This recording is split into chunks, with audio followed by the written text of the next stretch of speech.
I'm extremely excited about today's conversation. My friend Kashif Khan is with us today. Kashif is the author of The DNA Way, a two-time TEDx speaker. He's the founder of the DNA Company, where personalized medicine is being pioneered through unique insights into the human genome. He is also the host of the Unpilled podcast. Growing up in Vancouver, Canada, in an immigrant household, Kashif developed an industrious entrepreneurial spirit from a very young age. Prior to his tenure with the DNA Company, Kashif advised a number of high-growth startup companies in a variety of industries. As Kashif dove into the field of functional genomics as the CEO of the DNA Company, it was revealed that his neural wiring was actually genetically designed to be entrepreneurial. However, his genes also revealed a particular sensitivity to pollutants. Now seeing his health from a new lens, Kashif dove further and started to see the genetic pathways that led to his own family's challenges and the opportunities to reverse chronic disease. His measurement of success is not always dollars earned, but in lives improved. So, Kashif, so great to see you today. Thank you so much for joining us on C60 Health Connections. Pleasure. It's great to be here. So, Kashif, if you wouldn't mind, tell us a little bit more about your background and what inspired you to get on this path of helping people understand their DNA and how to take back control over their health, understanding their DNA. So this company didn't come about from me being a researcher, scientist, clinician. Like many functional medicine stories, I was just sick. I had never been sick before. That was the funny thing is I was 38. I'm now 43, by the way. And eczema, psoriasis, gut issues, depression, migraines, horrible migraines. And so first time I had ever had to go to the doctor to say, please fix me. And my question was, why? Like, why all of a sudden is all this stuff happening? What did I do wrong? And after asking that question a few times, I realized that's not what we do here. We don't look at the why, we look at the what, and we just give you the pills to mask it. So that puts you down this rabbit hole of trying to figure it out yourself. And access to information is so much more easy today than ever before. So I did learn, and I did start to chip away, but it still wasn't perfect. And it wasn't until I discovered in my genome that if you picture your genetics as an instruction manual, every one of your many trillions of cells has this instruction manual inside, and the cells read it to do the various jobs. Now imagine if there was pages missing, and there's certain jobs that your cells just don't do that you're supposed to do.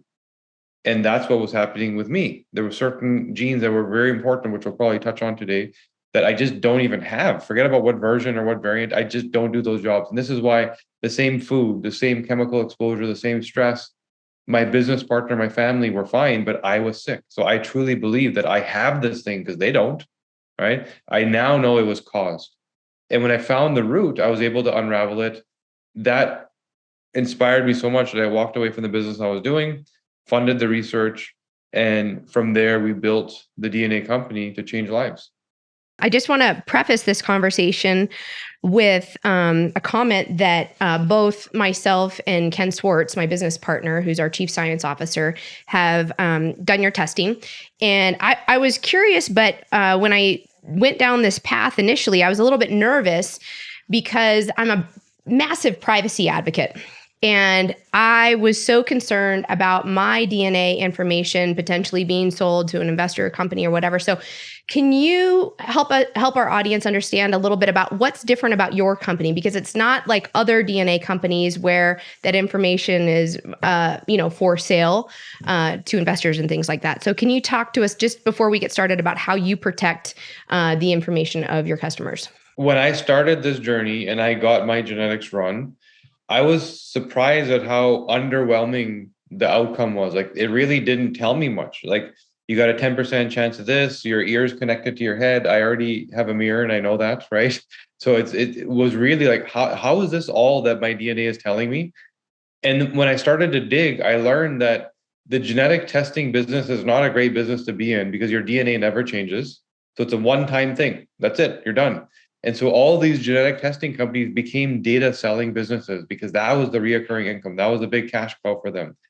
And so now the test is not designed for you and me. It's designed for the buyer of the data. That's the real customer. You're paying $200-300 for some infotainment level product. They're paying $10,000 to get your data and study it and make drugs or understand who you are, et cetera.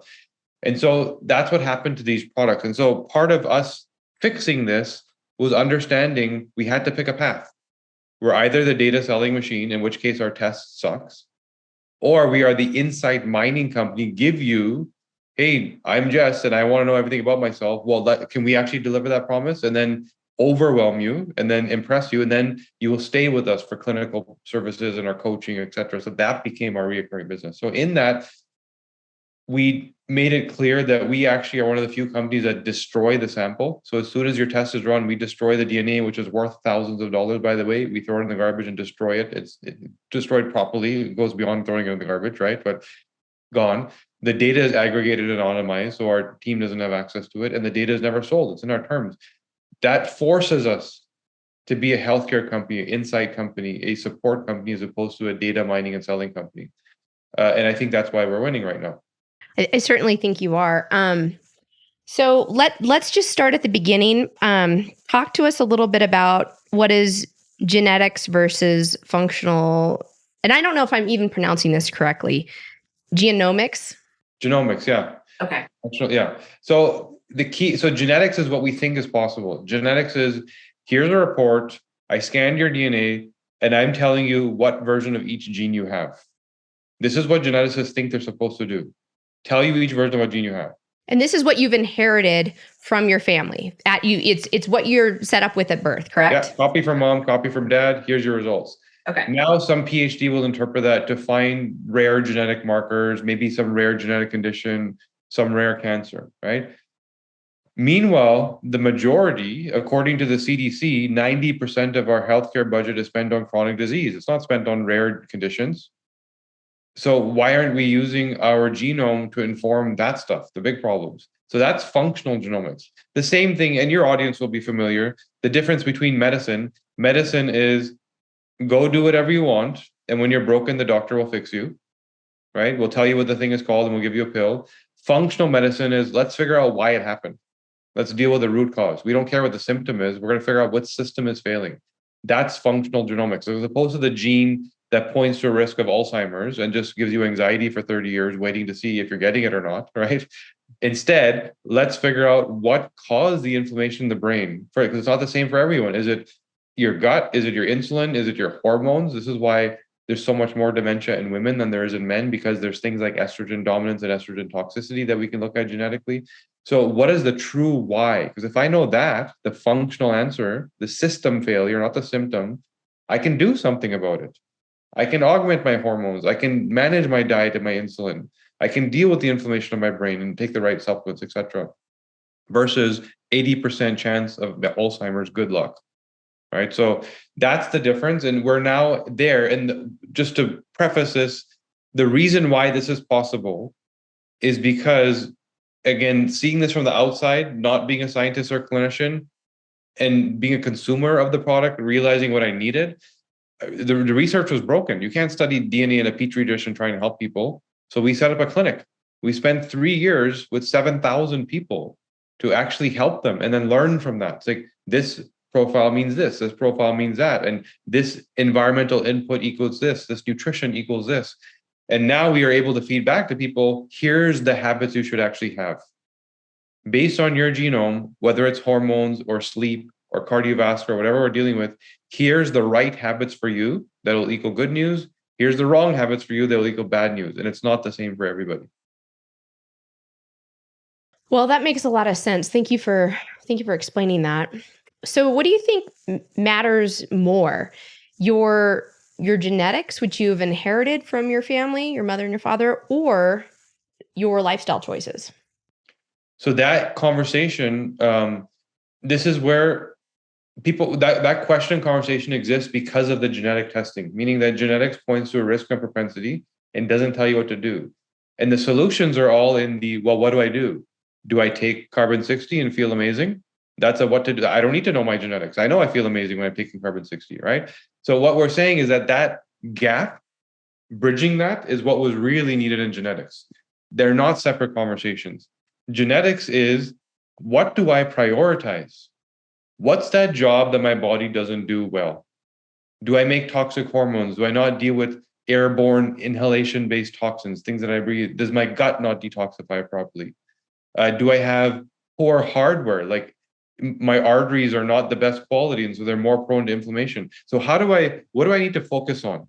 My genome is going to scream to me red flags. You don't do this job well. Now I can start to look at the environment, nutrition, and lifestyle habits that will support this system so that I never equal a disease. The net result of poor genome plus poor habits is where chronic disease comes from. So if I identify poor genome, what job does my body not do well? I know exactly what to prioritize in my habits, environment, and lifestyle. Right? And some things are not obvious and intuitive. They're sometimes often counterintuitive and the opposite of what you think you're supposed to do. So it's very important to go through that. Going through your test and getting the results, the process that I went through was probably different than most of your customers because we had our whole team do it, and this wouldn't fly in corporate America. This is not going to happen. But because we're friends, you actually sat down and reviewed the tests with me and Ken together, and so it was very enlightening. We both learned a lot about ourselves. We both learned a lot about kind of like you said, the propensity that we might have individually to diseases down the road if we're not implementing healthy lifestyle choices. But one of the things that was very interesting was that you explained to us specifically how our brains function differently, and you were able to articulate what does that mean in a business context, in a work context. So to me, I had never heard that information before, and it opened up my eyes and Ken's eyes to just even basic ways of communication, which people are, where they're wired differently and things like that, and how they process information, which was very fascinating. But I'm just curious, are you at a point now where you're starting to see more and more professionals who are interested in kind of optimizing their health, utilizing this information specifically to be more productive or have a longer career or things like that? For sure. And we are seeing more and more corporations, starting from the small and the medium businesses and now getting into some of the bigger businesses, that are just demanding it. They don't care if their insurance isn't covering it because they know what their insurance is covering isn't going to help their problem. So they're saying, we're just got to pay for this because we need our team to be at their best. So, and like in 2 weeks, I'm flying down to, I think it's Miami, for this construction company where the entire executive team and management team is going through this process because they want to work as a team better. There's always friction. And where does the friction come from? The neurochemicals of your brain drive your perception, how you think the world is actually behaving and how you behave in the world, right? And it's not only your perception, it's also how people perceive you, right? So if you understand that here's dopamine, here's serotonin, here's these neurochemicals that make me feel the way I feel, if I understand how I make it, how I bind it, how I clear it, because the genes that do each one of those steps are very clear. It's black and white. I know my personality to a T. In fact, I would argue if I had anybody's DNA, I don't ever need to speak to them to describe them to a T. Right? I can tell you how they behave, how they think. Are they irritable? Do people get irritated by them? Right? All of those things. Are they a drama queen, etc.? So the genes don't lie, and the genes drive every biological process, and that doesn't lie. So now knowing that, yeah, in a team setting, take me, for example, the way I experience dopamine, which is the chemical that allows you to experience pleasure or reward. Pleasure is eat some tasty food. Reward is achieve something at work. I have the lowest density of receptors in my brain. So it's very hard to feel, right? Then there's clearance. You eventually need to get back to normal. And I have the fastest possible clearance. So I feel it way down here and it's gone before it started. So I'm highly reward seeking, addictive tendencies because I just can't get enough. Can't get no satisfaction. Always want more, right? So now one of our founding partners was the exact opposite. He has the maximum dopamine binding capacity and the slowest possible clearance. So we would sit in a meeting And we would say, here's the 10 action items. And the way my brain works is like high functioning anxiety. Do it, do it, do it, do it, do it. Reward, reward, reward. And he's like, things are good, right? I'm already satisfied. I'm motivated. Whatever's status quo is good enough. So he'll sit there and take his notes. And then in the next 10 minutes, be studying, like looking up a vacation for his family when we're in like crisis mode trying to fix something, right? And I was like, what are you doing? And he'd say to me, what are you doing? And there was this friction until we understood the way we think. Now, the same thing that caused friction is our innate superpower. The thing that I thought was making him call it weak allowed him to binge, allowed him to think deep. So I can't sit there for 8 hours or 10 hours and just keep writing and typing. He can, right? I need change. I need my brain chemicals clear too fast. I need to move on to multiple things. So we started to learn, what are we good at? What are we bad at? And we do those things and we stick to our innate superpower as opposed to that same thing being kryptonite. Now, words like anxiety, depression, burnout don't need to exist, right? You don't, somebody who's feeling anxiety all the time, it's because you have a superpower and you're in the wrong context. And we can kind of teach you what you should actually be doing. That's so true. And I think that as your particular industry continues to evolve and your business and your company gets more and more exposure, I really feel like this is going to be so beneficial, such a positive thing in the workforce, especially for executive leadership, to be able to understand, how our brains function. Because a lot of companies spend a ton of money on like corporate coaching and communication and trying to like help people get along better. But at the end of the day, if the reason why you have friction, like you said, is because of your hard wiring, the infrastructure that you have naturally, it's really not going to change with any communication training.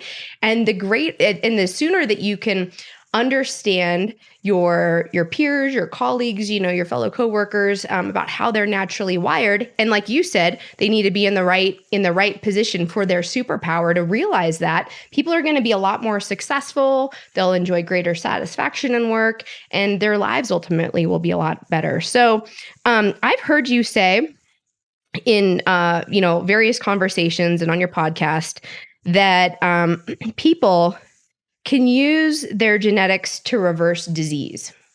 And I think that that's a pretty bold statement. So can you talk to us a little bit? You probably have some examples, I'm assuming, and through all of your research. So can you tell us a little bit about specifically, what do you mean by that and how do they do that? Yeah, so most people think of genetics in the context of prevention, which is very powerful. The earlier you start, the better. You learn what's coming and you try and prevent it, right? We also know the way chronic disease manifests, there's a causation there. So if we target the cause, we've seen over and over and over and again reversal.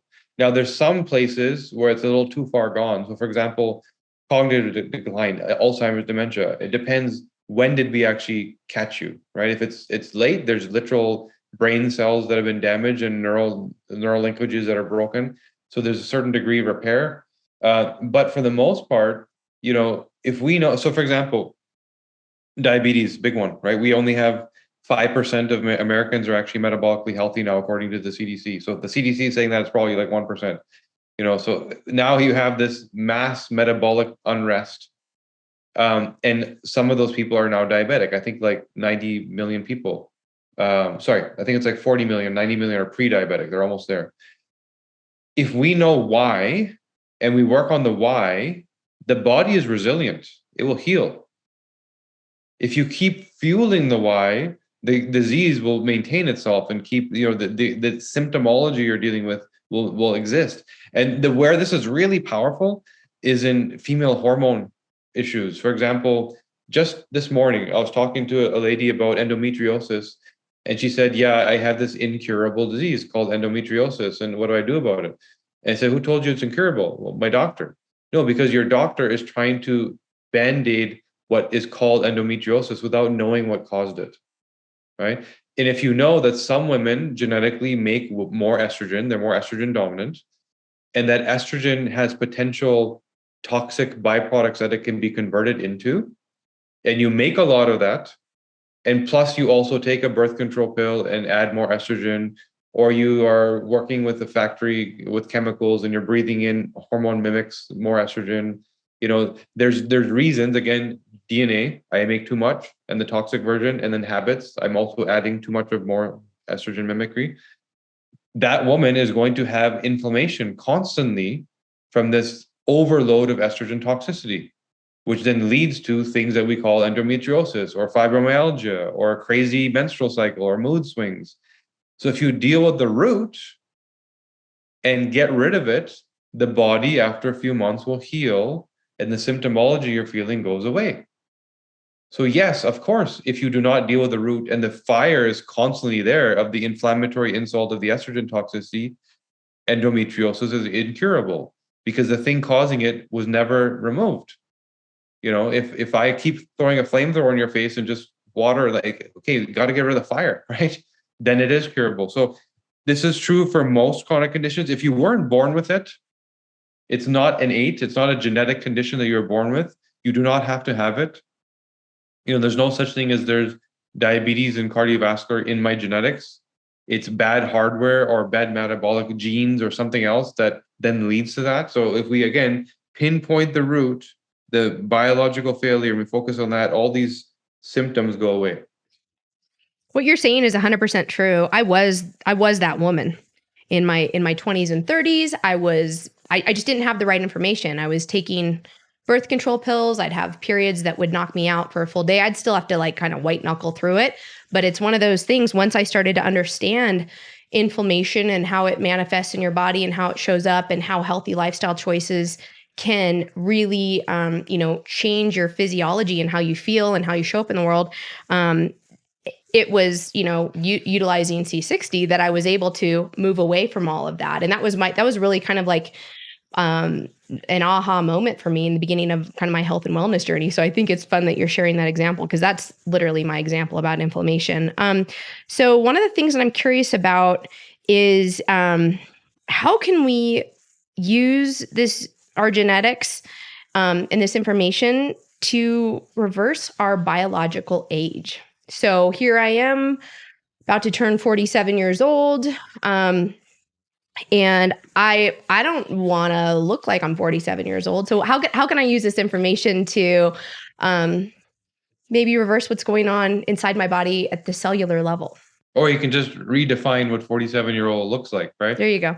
Let's change the meaning on that, which is, and it's, the way we look at the human body, if you look at the telomeres or these end caps on the DNA that are meant to protect it, they're like these protective bumpers. They look like they were designed to last 120 years. So our cellular structure looks like we were meant to live to 120 if you look at the hardware. And so what it sounds like is that we have this capacity and capability, and then our habits remove years. Our habits take life away from us. When you add the wrong, how much wrong you add is how many years you're going to lose, right? So if you do everything right, like certain people on this planet have, the eldest person I think that ever lived went to 122, which coincidentally, just happens to be that age. What is aging? Aging is the damage of the DNA, unraveling of the cell. The cell starts to degrade over time. It truly gets wear and tear from oxidation, from toxins, from stress, from all these things that we're doing to our cells. And then outwardly, we start to see the skin and the hair expresses that in color change and sagging and wrinkling, etc. And so if you understand, again, what is the job that my body doesn't do well, and you prioritize and focus your habits around that, you can rapidly influence how old you are in the inside. Like there's dramatic change. Take me, for example, when we started this journey, like I said, I was 38 when I was really sick. And about 5-6 months into it, when I started to discover some functional tools, I learned about biological age testing. So I did one, and I was 43 on the inside. So I was 5 years older than myself. And I tracked it to some degree, but I stopped testing when we started building the business. And then a few years into it, literally like 6 months ago, my son's like, hey, remember that biological age thing you did before? Why don't you check again? So I did, and I was 33 on the inside. So delta value of 15 years, right? 10 years difference, 15 years if you consider the 5 years I went by. And so the habits that I've adopted which are not the same habits I recommend to everyone. They're the habits that are for me based on my genome. Not only did I get rid of my 5 chronic conditions, and I have not had them since, right? I don't get eczema anymore. I don't get psoriasis anymore. My gut is amazing. I don't have days where the depression prevents me from getting out of bed. I'm good to go every day, right? I now know how to optimize myself. Not only did that all go away, but I actually reversed time. I got back some time that I lost from the wrong habits, and I'm now younger than I was when I started. So really the answer is prioritizing. There's a lot of great stuff out there. So there's very few things like carbon 60 that just is good for everybody, right? Everybody should be taking, everybody should be using it. It helps. There's some things like you watch a podcast about the keto diet, or you watch a YouTube video about high intensity exercise, or there's things that you kind of need to trial and error through. And if you didn't trial and error, but instead knew exactly what your body needed for that particular problem, should I be on the keto diet? Should I be vegan? Should I whatever? And the answers are in your DNA, the way you metabolize foods, the way you deal with recovery and your muscles and hormones that drive what kind of fitness you should have. And, how do you manage relationships? What causes you stress and what doesn't? Why is it that you can't sleep properly at night? You may be solving the wrong problem. So once you start to personalize and on day one, solve the right problem, and all of a sudden, every choice you make is the right choice, then you feel amazing pretty quick. And I didn't do this aggressively. This is not, you see this videos about this guy who spent $2 million on himself, reversing his age, and now he looks like an elf from Lord of the Rings, right? So I didn't do that. It wasn't. He doesn't look good. I will say that. Yeah, he definitely is younger, right? Apparently his rectum is amazing. We probably didn't need to know that. Yeah. He's aiming for an 18-year-old rectum is what I've heard. Okay. Yeah. So now, having said all that, he is probably extremely healthy on the inside, but there's the reality of practical, like that's his full-time job now. Right. And most people, most people, probably all people, don't have the resources that he has to do that. So it's not practical. Yeah. The practical thing is I'm going to eat anyway. I'm going to exercise anyway. I'm going to buy some supplements anyway. What if I just always made the right choice? Right. I'm going to buy cleaning products for my home anyway. I'm going to buy clothing. Like everything you're doing has a potential to walk you a little bit towards health or pull you a little bit away from it. Yeah. And again, like I said, the answers are a little bit different for each one of us. So that's where if you're always doing things right and it starts to become intuitive and you understand your body and you understand what makes you feel good and not so good. And once you get really healthy, it becomes very obvious to you the things that make you feel bad. Yep. Right. Agree. So that's where we can take people. One of the things that I think is really cool about your platform is that you get these customized AI reports, they're video reports that talk to you specifically about your wiring. So can you just do a better job of summarizing kind of all that's encompassed when somebody purchases one of your DNA tests? Maybe just talk a little bit about the process, how long it takes, how easy it is, what you'll know, kind of like how it'll happen kind of step by step. Sure. So that's actually one of the most crucially important parts that I learned having to go through this is that genetics was too difficult to use. And even most clinicians, even amazing functional medicine doctors don't use it because it's just so overwhelming. You get a test, and right now testing companies believe more is more, give you as much data as possible. And then you get a stack of 700 pages of paper. Like, what do I do with this? Right. So one of our missions was, how do we make this easy? And how do we make this easy is nobody needs data. Nobody needs a genetic report. They need to know what's wrong and how do I fix it? And if it's not that simple, we didn't do our job. Okay. And so this product, let's say this experience, it was built in the way that I wished it was when I first started my health journey, which is first, explain this to me, not the genes, not me yet. First, teach me how to think about my brain. Teach me how to think about diet. Like, show what is the right way? There's so much noise. So before you even get into the data, there's a video for each major body section to teach you, here's why this actually works or doesn't work at the genetic level, right? Not you yet, but just here's how to think so that when you actually get into the genetics, you know how to apply it. So there's a little bit of education, which I wished I had on day one. Then there's actual reports which speak to problems as opposed to genes. I don't need to know what the DRD2 gene is. I need to look up the word anxiety and figure it out. I need to look up the word depression and figure it out. I need to know, why do I feel depressed, not why do people feel depressed. Right. And in there, I want recommendations. Someone's got to tell me what to do. So Right. in there, one of the things we did, we worked with Dr. BJ Fogg, who runs he wrote the book Tiny Habits, and he runs the Stanford University Behavioral Change Lab. So he's a guru when it comes to behavioral change and how to actually do what you've all learned. And so he wrote these parts of our report, which is, now that we know what's wrong, how do you fix it? Here's the recommendations. Here's some habits to include. Here's some habits to remove. Here's some supplements to consider. Here's some foods things to consider. So it's built in a way that's very easy to use. So that's the written reports. Then we have the AI portion, like you said, which is, some people still want to geek out, let's call it, and know about the genetics. And the beauty there is, there's certain things that we are allowed to say, right? FDA, Health Canada, there's certain restrictions on things that we know, but we can't say. And this is why we also have clinical programs to support people with. But we built the AI, which gives you a personalized podcast, all these audio files that speak to you about your genome, so that you can then go interpret it for whatever problem you're trying to solve. Because maybe there's something that wasn't in our reports that you're working on. For example, breast cancer, could be, gut issues, whatever. And then by teaching you how to think about the genes, you now will see the world differently. You'll now see it through your personalized genetic lens. Oh, I don't detoxify in the gut properly. I feel horrible today. Yesterday, I ate at this cafe where they gave me hummus. Maybe they use chemicals in the hummus to process it.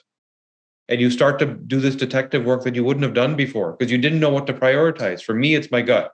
For me, it's my hormones. For me, it's whatever, right? Now you start to think through that lens because we've taught you how to think through that AI portal.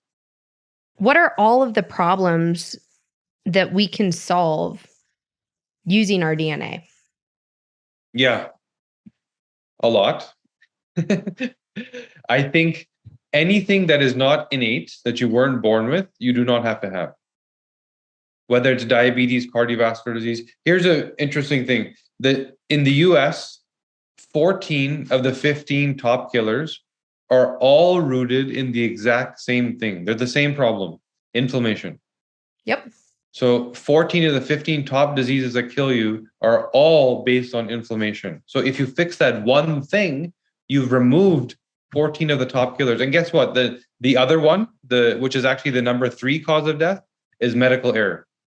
Yeah. Making a mistake. And it required inflammation for that to happen too, right? Right. So if you deal with that, you've dealt with the majority of what could to remove years from your life. But the reason we suffer inflammation is different. The things that trigger that response in our body is different. So again, goes back to understanding the job, understanding, is it my detox pathway that's not working? And which detox pathway? Is my lungs, is it my gut, or is it stage 2, once the toxins are actually in the blood? Right. Is it that I'm making too many toxins because I'm running on a treadmill and I don't deal with oxidation well? So I'm breathing in all this oxygen to use as energy. My cells need it. But the byproduct of oxidant or oxidation that's caused, genetically, I don't deal with well. So I was never designed to run. Right? Some people do this well, some people don't. So that one thing might be the reason why I have inflammation. And I'm looking at all these other problems, but those aren't the problems. So again, prioritizing and knowing what's actually triggering it. So the big buckets we look at, to answer your question, are mood and behavior, everything about the brain. How do you think? How are you wired? Then we look at chronic disease like cardiovascular, diabetes, Alzheimer's, dementia, etc. We look at immunity and inflammation. So the innate health of the cell. Why would your cells not be at their utmost best? Is it a detox issue? Is it a glucuronidation issue, a glutathione issue, a methylation issue? There's all these different pathways we look at. Then hormones. Why is it that doesn't matter what I do at the gym, I can't lose the weight? Or it doesn't matter what I do at the gym, I can't put on muscle? We all have different problems we're struggling with. Hormones are driving that, plus all of the endometriosis, infertility, libido, hair loss, skin, all of these things, right? Then we look at sleep. Why is it that I can't fall asleep? Why is it that I can't stay asleep? Why is it that I slept 8 hours, but I feel horrible? Genetically, those are very different things. We can look at your circadian rhythm, the internal clock. We can look at your response to stimulus and why you keep waking up in the night. So there's different things that disrupt your sleep. And then the last one is diet and nutrition. And we look at diet and nutrition at a very macro level. You'll see a lot of nutrigenomic type tests that will tell you don't eat carrots, add some more broccoli. I don't agree that they're doing justice to the test buyer. Really, what genetics is good at is macro. Do I metabolize fats well? Should I be on a keto diet? Do I make the enzymes to break down my chickpeas and lentils? Should I be a vegan? Do I detoxify, the charred, blackened stuff that comes along with barbecue? And is that what's making me sick? Right? So things like of this nature, and then the micronutrients, vitamin A, B, C, D. How much do I need? What dosage? How often? Being very precise around that. And the last thing is we take all of these six and we reinterpret for the context of longevity. How do I add 15 years to my life? And not just years, but quality, health span. Right? I want to be 95 years old, skiing and riding bicycles, not in a hospital bed. I want to play with my grandchildren, not watch my grandchildren. So that's all of what is there. Now, again, we know more than what's in the reports. There's certain things we're not allowed to say that we know. And that's why we also have clinicians and functional genomics practitioners that people can work with. Like suppose there is, God forbid, something like breast cancer or dementia that you're working on, then we have a team that can support and dive a lot deeper on the clinical side. I'm so glad that you brought up some specific diets because, based on your belief system, you might think one diet is better than another for you. So, for example, I'm going to talk about myself here. When I was in junior high and in my 20s, I was just very passionate and sensitive about animals and animal welfare. And so in my 20s, I was like, I'm just going to be a vegetarian because I love animals so much and I couldn't comprehend, eating them. Well, I got really sick. I didn't know why. Well, I'm not wired. I'm not, my infrastructure is I need really good protein. I need animal protein. And I think, in fact, when you and I met, you had mentioned that, like, because of my DNA, keto would be best for me. And in fact, I'm kind of keto-ish, but I try to, stick towards that diet. But it's very interesting that, it's not one size fits all. Everyone is unique. And when you have this information about yourself, you can actually support your body better and feel better when you understand that as it relates to your diet. Now, a few minutes ago, you also were talking about perhaps the reason why you might not feel good is maybe you ate hummus and maybe at a restaurant you're eating out and the chemicals that were used to process the hummus perhaps could potentially have, been toxic, had a ton of pesticides on them, et cetera, et cetera. So can you talk to us a little bit about how environmental toxins can play into the acceleration of some of these diseases starting to manifest in our bodies? Yeah, so in our research, the thing that stood out the most that was not being recognized enough was environmental health. That's the silent killer. That I would say plus EMF. These are the two things that people don't pay attention to that are really dragging us down. Since the 1970s, we've seen almost 150,000 chemicals introduced into our ecosystem. And most of that is around food production. Right? The majority of it is how do we make our food cheaper and tastier and less nutritious, right? And so you're consuming it, you're breathing it, it's in your gardens, it's in your clothing, your mattress is layered with fire retardants that are, highly toxic, like you're breathing for 8 hours. You're sleeping on memory foam and popping little gas bubbles that are off-gassing and breathing that stuff in all night. So we're inundated more than any generation before with environmental toxic exposure. There was a recent lawsuit that was filed where there's 13,000 farmers that sued Chevron for a chemical called paraquat that's used in beans, lentils, legumes, and these 13,000 farmers have Parkinson's, right? So this thing that we think is genetic, you just get it and there's nothing to do about it. We now know there's a very clear cause, neurodegenerative disease. Something triggered the neurodegeneration. It's just not a switch that turns on. Why doesn't it happen at age 5? Why does it happen in your 50s and 60s? Because Your body is resilient and will fight for a long time. And guess what? Once you get to your 50s, your mitochondria fall off a cliff. The density, the volume of your mitochondria really reduce. And this is why, things like carbon 60, you're supporting the cell and people just do a lot better because you're supporting that innate function. Let's support the mitochondria, right? So you'll see examples like this more and more than ever before popping up.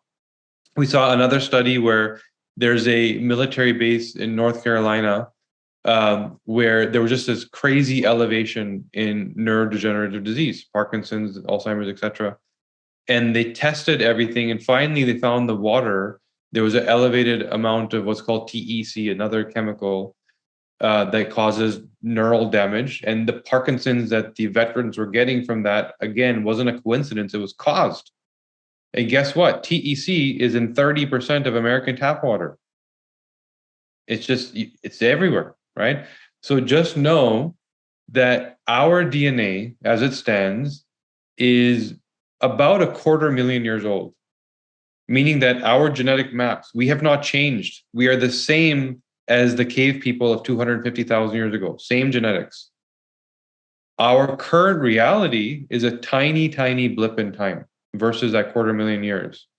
So we are wired. Our body still thinks that we sleep on the ground and we get sunlight and we eat a plant plucked out of the ground and we killed an animal and ate it fresh. Our body still thinks that's what. So we do not have the defenses and the systems to deal with today's reality, which means two things to do. Remove as much nonsense as possible. Get it out of your life, because the total load is what matters. It's what you breathe, it's what you eat, it's what you smell, it's your relationships, it's your sleep. All of those things add up. So remove as much as you can. Second thing is turn another dial, which is support the jobs that your body doesn't do. And there's two ways to do that. There's blanket things like, for example, carbon 60 to just support the cell. And then there's very specific things like, is it my hormones? Is it my neurochemicals? Is it my gut? My DNA will tell me, here's the thing that's broken that I need to prioritize and focus on, and add something that supports the job that my body just doesn't do. And this is no longer about being a health enthusiast or somebody that reads blogs and podcasts. So this is a need now. It's no longer a lifestyle choice like, oh, do you go to the gym? Do you eat? Are you like that type? No, you have to do it. Everyone has to do it. Is no longer a choice because the environmental health risk is so high, because the EMF risk is so high. The phone that's in your pocket is signaling to the cell phone towers 900 times a minute. Right? It's a problem for your organs. Yeah. 900 times a minute. It's like it's constantly on. You know how bad your head feels when you put your phone on your head, you're talking to. It's not, that doesn't stop when you stop. It's still going, signaling, right? So, and it's in your home, it's a Wi-Fi, et cetera. So if you're not dealing with all these things and starting to add EMF blocking and starting to bind, toxins with heavy metals with the right supplements, and you're not going through detox protocols a couple times a year, you are not doing what is required to live today. It's like saying, I'm going to buy a Ferrari and drive it off-road every day. That's not going to work out so well. Yeah. Sorry? And put bad gas in it. Yeah. So go ahead, have a Ferrari, but unless you're going to leave it parked in the garage with no rain and whatever and drive it on a track on the perfect days, that's not your reality today. You are not wired for what happens when you walk out the door. Sounds like we've got a lot of work in front of us, but the good news is here, all of these things, like we're understanding what changes are important to make, and it's doable. We're empowered to make them, and we can really drill down and not have to guess when we test. So can you talk to us? I think sometimes what gets in the way for people is the affordability of some of these tests, because when you start to go down the path of functional medicine and you're working with different doctors, the cost can add up very quickly. So can you talk to us a little bit about what does it cost to get this test done? Yeah. And I do believe, because I've been through this journey myself, It's a money saving proposition, because once you know exactly what your body needs, you're not trying the other 10 tests that you weren't sure are actually going to solve your problem or not, right? That's a really good point. Yeah, and I've seen this over and over and over again with our patients where they're taking 20 bottles of supplements. They were lined up to go get some hormone testing and other testing and stool testing, and like, you don't need any of that stuff because that wasn't your problem. And I understand the purpose, because if you don't know, then you need to test everything to figure it out, right? So we're saying that instead of taking 10 tests, just take one, and then take maybe one more to focus on the problem that you actually have, right? First of all, I should let everybody know, I wanted to honor your time for being here today. So don't run to the website and pay retail. Don't do that. We have a code for you here today, right? So make sure you use it. We're going to pop it up right here. I understand it's the DNAcompany.com/purple power, and you're going to get 15% off. Thank you very much for that generous discount. No, it's a pleasure. I love being here with you. I love that you're bringing in people to keep elevating the knowledge of your base, right? Like it's, you know, that whoever's here and whoever's listening is leaning towards, I want to be better. And so you're doing the job of curating more things for them to do, which is amazing, the support that you're offering. And so we wanted to honor that with a discount. So use that. Don't go to the website. I even wore my Purple Power shirt today, by the way. This is purple. It's beautiful. I love your color. Yeah. So the test, it's $4.99 retail. There's a discount there if you use the code. It's something that you do once in your life. Yeah. It's the only thing that you're only going to do once, but you will continue using it forever.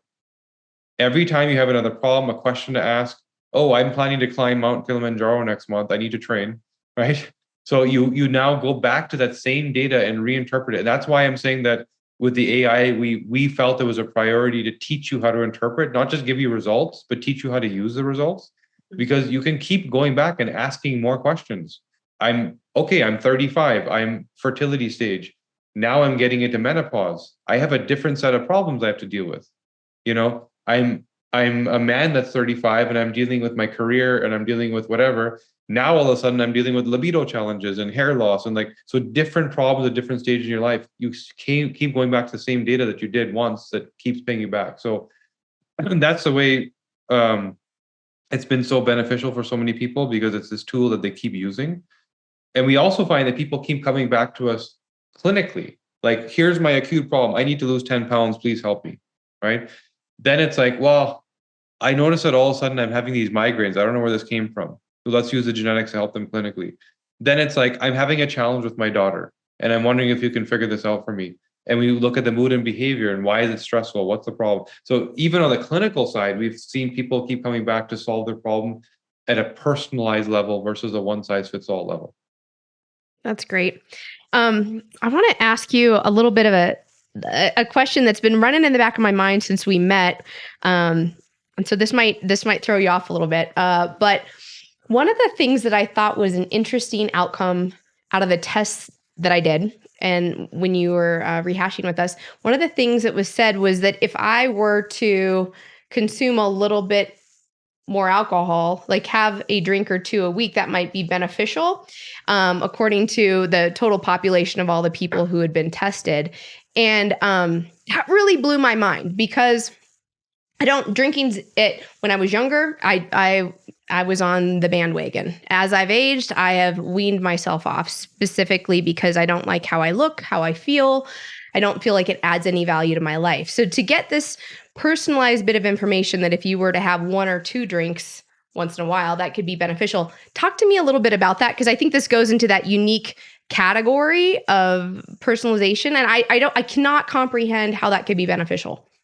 Yeah, so not necessarily the alcohol itself, but we know that there's certain things like wine, for example, that has resveratrol and healing properties that we would tell people, don't do that because your detox pathways are broken. Okay. And the damage from the alcohol is not worth the benefit of the resveratrol, right? Don't do that because your insulin response is so broken. The damage from the glycemic spike is not worth the benefit of the resveratrol. Then there's some people that have a great insulin response and a great detox. So we're saying, because it's a cultural thing and a question that people ask, we have to be able to answer the question. Yeah. And for you, the answer is, for you, because you deal with this so well, you can actually benefit from all the health claims that this is good for your heart, etc. Right? Okay, that makes more sense. Yeah, without the problematic side effects that some people would experience. So it's not like we're prescribing alcohol. We're just saying that culturally it's such a prevalent thing. So who doesn't need to worry about it as much? Okay. So I'm in the category of, if you have a glass of wine with dinner, it's not the end of the world, but the overarching message is still the same. you should be concerned about the lifestyle choices with regard to like the spiking and the processing that your liver has to go through and all that. Okay. The overall answer to alcohol is don't drink it, right? All right. So cool. I want to be respectful of your time. I really appreciate all the time you've spent with us today, Kashif. I want to ask you one more question because you've done so much research in this space. What area of health seems to need the most amount of work based on all the research that you've done? So there's two things. One, we talked about environmental health, just this awareness. People need to know that the environment is making them sick and we are not designed for it. And start to learn about mold and mycotoxins and chemicals and pesticides and glyphosate and all this stuff. And the rabbit hole will open up and you'll be blown away in terms of what threats are actually out there in your water, in your food, in your grass, everywhere, right? So that's a big one. The second one is I didn't know how broken female healthcare is until I started working with female health patients. So this idea of clinical research is done on men because women have a menstrual cycle and that disrupts the science, right? So literally clinical research is like, well, yeah, we'll include women, but postmenopausal women because they don't have a cycle that screws up our product. And then all of a sudden, products don't work for half the population. Well, not half because some women are postmenopausal, right? But for a big chunk. And so we see over and over and over again, anxiety, gut, 80% of dementia and Alzheimer's in women. Why, right? Women, 66% of them will die on their first cardiovascular event with zero previous warning sign or symptom. They didn't even know they were sick. It's a tiny fraction for men. Why? What percentage of women would die? Will you say that again? 66. 66? Oh my goodness. Yeah. It's a much bigger problem. Every health problem is worse for women. We're seeing even mood and behavior issues because the hormone profile is different. And because there is a circadian rhythm of the cycle and your hormones, your follicular phase versus your luteal phase look entirely different. You're truly different people inside, right? So if that's not being accounted for and you're trying to solve a problem in a male-centric research medical model, yeah, then you're going to feel horrible for sure.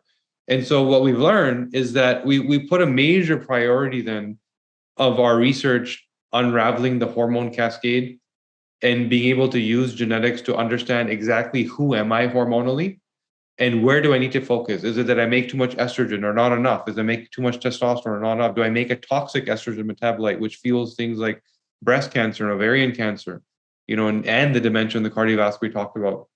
And if that's the case, what I do about it, is it about detox or slowing down the estrogen metabolism? There's different things you can do to fix it. So that area, not only is it the most broken, but it's the biggest impact because it's so broken. The delta value between where it's at and where it could be. And when we work with women on their fibromyalgia, endometriosis, bad menstrual cycle, how quickly they feel relief and change because we're actually now fixing the right problem as opposed to masking the symptom. It's really been empowering for us. And if you look at our database, it's like 75% women now. Wow. Because that problem is just so prolific and needs so much support. And because we've paid attention to the genetics of the hormone cycle, the support is now there. That's fascinating. I did not know that. So it just, this information just continues to underscore the importance of doing a test, just like what you offer at the DNA Company. So again, if you guys want to check this out, use the link, thednacompany.com/purple power for 15% off this kit. Buy it for yourself, for Christmas, for your birthday, just because you need to know, and it will benefit your life tremendously. And I guarantee you that the information that you get will blow your mind. So Kashif, if people want to follow you, let's talk about all the different ways they can learn more from you. You've got your Unpilled podcast. You're on Instagram. Talk to us a little bit about the different ways people can get in touch with you, collaborate with you, learn more about your work. Sure. Yeah. The Unpilled podcast, we try and curate functional answers to many problems, and we throw our genetic 2 cents in there so people understand how to personalize it. We were honored that Ken joined us. We were able to talk about the beautiful work you do. And on Instagram, that's where I go to vent. So it's like all this crap that we see in healthcare. They're daily, I'm posting something about what we learn in the clinic or what we've seen that's making us sick so that people can learn. So if you just really truly want to learn, go to KASHKHAN official, Cash Khan official. And I think if you're here and you're taking carbon 60 or you're thinking about it, you'll probably love what we have to say there. And then the DNA company itself is DNA Co. At DNA Co. So that's where you can keep learning. Awesome. Really appreciate this. One more final question for you, really quickly. Understand that you're also a fan of intermittent fasting. Any thoughts on the benefits of intermittent fasting, specifically to support your DNA and all that we've inherited? Yeah, I mean, for sure, autophagy is where you always want to be, right? And what I've learned is specifically again in women. So even when you hear about fasting, a lot of what we know is what works for men. And when it comes to women, the variability of the hormone cycle and when you should actually be fasting, how many hours you should be fasting, it changes. There's certain days of the month where we tell women don't fast. It's not the time for you right now, right? So the nuances around men, not really there. Go ahead, do it as much as you can, right? Go for it. The only thing I would say is the goal shouldn't be how do I become an intermittent faster or a carnivore or a vegan the rest of my life? The goal should be how do I use this tool to get myself the optimal metabolic health and flexibility so that I don't need to do it every day anymore. Right. That's awesome. Yeah, that's really where you should be. It's not like I don't eat carbs. It's like I got off carbs to heal myself, but in a few months, I can then eat them because I'm metabolically flexible. Right? I'm now healthy. It's not going to make me sick anymore. So that should be your goal. It's not about I've changed my life and my lifestyle. I'm using this as a tool and I will keep doing it, but maybe not every day. I can go on holiday and eat. It's not like need to be depressed because I ate a cookie, right? You need to achieve that flexibility, which comes from good health. Thank you so much for your time today, Kashif. This was such a pleasure, and I'd love to have you back soon. If you enjoyed today's content, please like, share, and subscribe, and send this video to somebody you care about who can benefit from this information. Thank you so much, Kashif. We'll see you soon. Thank you. Pleasure.